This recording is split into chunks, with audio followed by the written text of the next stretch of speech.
Alright, so we're testing a no start condition here, and what we're looking for is to make sure that the car has air, fuel, and spark.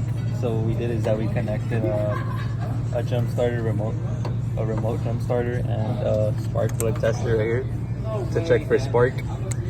And we also using a Noid light to test for injector pulse, that the computer is sending injector pulsation to open and close the injectors.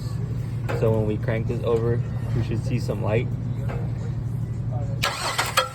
but there isn't any, as well as some spark, but there isn't any spark as well.